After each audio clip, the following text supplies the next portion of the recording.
Do you have Celtic or Viking DNA, or a mixture of both? How do you know this, and what are the main differences between these ancestries in general?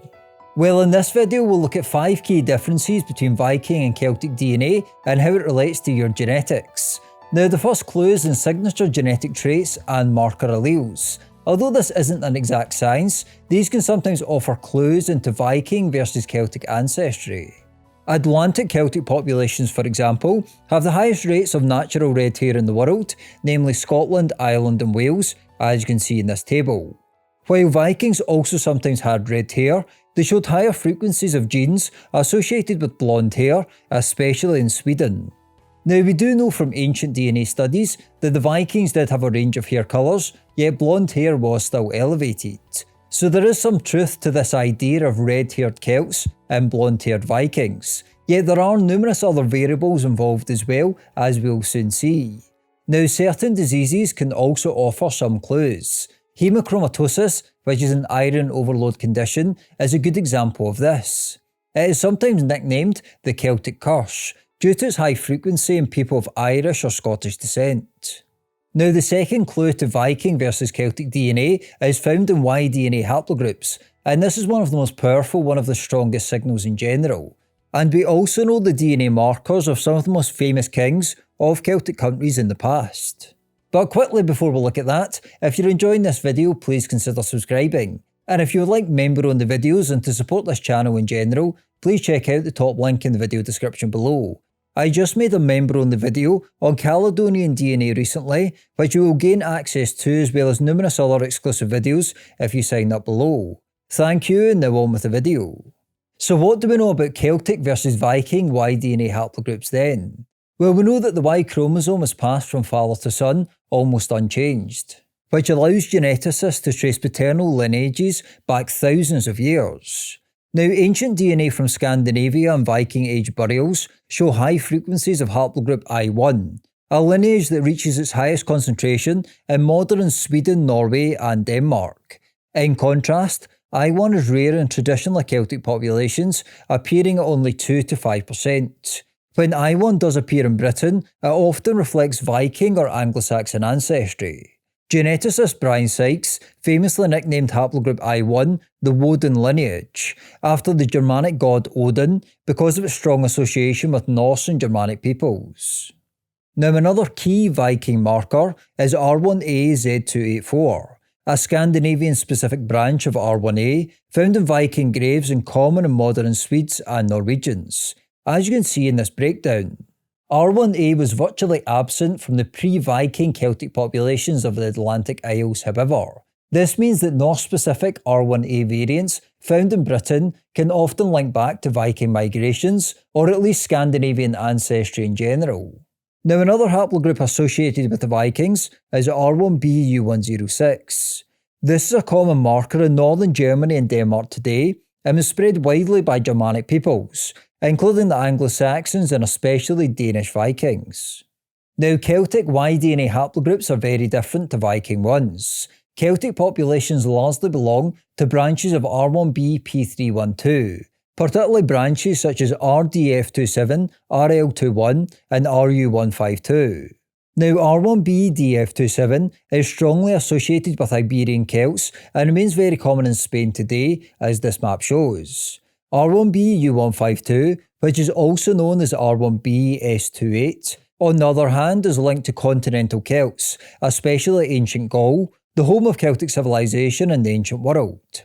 Today, it remains pretty common in France, Spain, southwest Germany and northern Italy. For Atlantic Celts, R1bL21 is the key marker. As you can see in this map, this haplogroup reaches its highest frequencies in Ireland, Scotland, Wales and Brittany. These populations largely descend from Bronze Age and Iron Age groups, particularly bell-beaker populations, that brought R1b into Western Europe. Now, more refined branches add even more detail.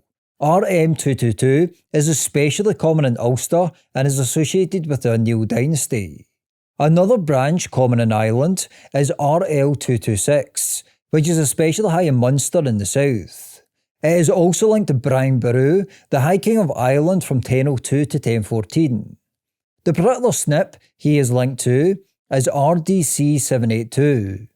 In Scotland, branches such as RL1335 and RL1065 are associated with clans like Campbell and MacLaren, while another branch is often referred to as the Little Scottish Cluster, known as RS190 or also known as RCTS2187, again downstream from RL21.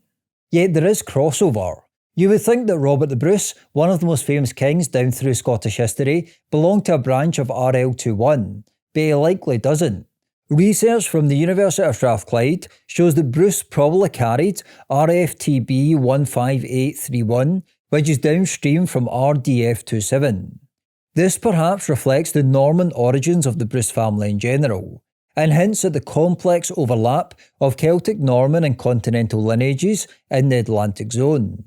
So to simplify this a little, if you or one of your male relatives belongs to a branch of RL21 or related branch, it probably indicates Celtic ancestry somewhere in your past.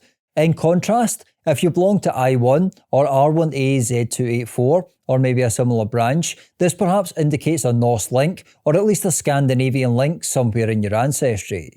Yet there are obviously numerous other variables involved as well, including the third one on the list, mitochondrial or maternal DNA differences. Now, while the paternal lines show sharp differences, maternal DNA lineages between Celts and Vikings are a bit more subtle, yet there are still notable contrasts. Mitochondrial DNA, passed from mother to children, can reveal aspects of female-driven ancestry and historical intermarriage. Ancient DNA studies show that Viking-age populations had higher frequencies of maternal DNA haplogroups K, U, V and I, and lower levels of H compared to Atlantic Celtic populations. By contrast, haplogroup H dominates Britain and Ireland, often accounting for 40 to 50% of maternal lines. Places of mixed ancestry also tell a really interesting story. If we look at Iceland, for example, roughly 60 to 65% of Icelandic mitochondrial DNA is Gaelic in origin, yet around 75 to 80% of Y-DNA there is Scandinavian in origin. This fits historical records and shows that Viking migrations were often male-dominated, producing Scandinavian Y-DNA haplogroups alongside Celtic mitochondrial DNA.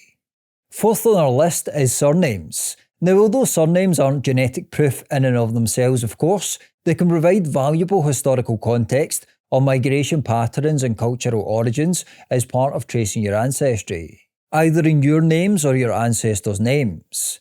Traditional Celtic surnames include Irish names such as O'Neill, O'Brien, O'Connor, O'Sullivan and O'Donnell, all derived from early medieval Gaelic dynasties.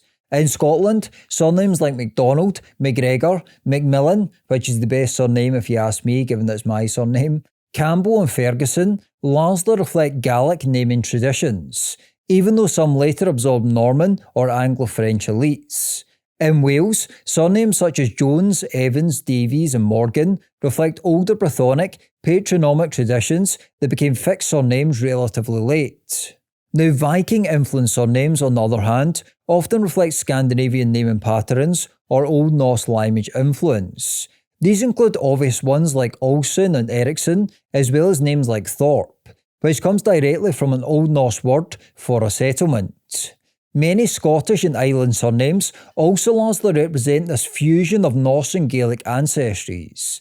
Names such as MacLeod, McCaskill and Gunn, which is pretty cool. These names perfectly reflect what the DNA shows in many cases. Norse male settlers integrating into a largely Gaelic population, producing a blended cultural and genetic legacy. Now, number 5 on our list is autosomal DNA, which looks at your entire genetic makeup. Celtic ancestry clusters closely with Irish, Scottish, Welsh and Breton populations, showing continuity with Iron Age Britain. Viking-influenced profiles, on the other hand, show stronger pulls towards Norway, Sweden and Denmark, of course, and the North Sea zone in general. Orkney and Shetland also represent regions with notable Norse impact, as they show around 25% Scandinavian ancestry and form a genetic cluster distinct from mainland Scotland. So, the most reliable way to tell the difference between Viking and Celtic ancestry is to combine numerous lines of evidence, from Y DNA to mitochondrial DNA, from surnames to autosomal DNA. And many people do have a blend, which is interesting, and please let me know your ancestry below. We also know that British and Irish ancestry entered Scandinavia during the Viking Age, and that the Vikings had an impact on Britain and Ireland genetically. But what are the DNA differences between Scottish and English people? Well, to find out, please click here. Thanks for watching, please subscribe and hit the bell, and let me know your thoughts in the comments below. Please also check out the top link in the video description to get member-only videos. But yeah, thanks again for watching, please share this video with your friends and family, and I'll see you next time.